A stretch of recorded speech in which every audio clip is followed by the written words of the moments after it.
আসসালামু আলাইকুম। সুপ্রিয় শিক্ষার্থীবৃন্দ, যারা এসএসসি 2025 সালে তোমরা পরীক্ষা দিয়েছো, কিছুক্ষণের মধ্যেই ঠিক 5 থেকে 6 মিনিটের মধ্যে তোমাদের পরীক্ষার ফলাফল প্রকাশিত হবে। যে উদ্দেশ্যে মানে আসলে আমি হঠাৎ করেই তোমাদের উদ্দেশ্যে আসলে যে কথাটা বলার জন্য আসলে এসেছি, সেটা হচ্ছে যে পরীক্ষার ফলাফল ভালো খারাপ যে কোনোটাই হতে পারে। ভালো যারা ভালো পরিশ্রম করেছো তাদের জন্য হয়তো ভালো ফলাফল অর্জন করছে, কিন্তু কোনো কারণে যদি কোনো শিক্ষার্থীর ফলাফল খারাপ হয়, তাহলে একটা জিনিস অনুরোধ করব, কোনো ভুল ডিসিশন বা কোনো ভুল সিদ্ধান্ত কোনো সময় নেওয়া যাবে না।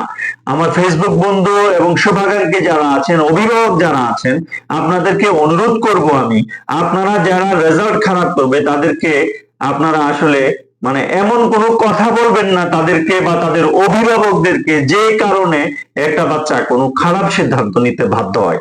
সেই জন্য আপনাদের কাছে বিনীত অনুরোধ করব যে আপনারা যারা পরীক্ষার রেজাল্ট খারাপ করবে তারা যেন অন্তত আপনারা বাচ্চাদের পাশে দাঁড়ান। সেই সব অভিভাবকদেরকে বলবো, যদি আপনার বাচ্চা কোনো কারণে যদি পরীক্ষার ফলাফল খারাপও করে, আপনি অভিভাবক হিসেবে এবং প্রতিবেশী হিসেবে যারা যার যে অবস্থান আছেন এদেরকে সমবেদনা প্রকাশ করবেন এবং সামনে এগিয়ে যাওয়ার জন্য আপনারা করবেন। আর বাবারা, যারা তোমরা পরীক্ষা দিচ্ছ, আসলে সার্টিফিকেট একটা কাগজের টুকরা মাত্র, কিন্তু তোমাদেরকে মনে রাখতে হবে তোমাদের মা বাবা হচ্ছে তোমাদের কলিজার টুকরা।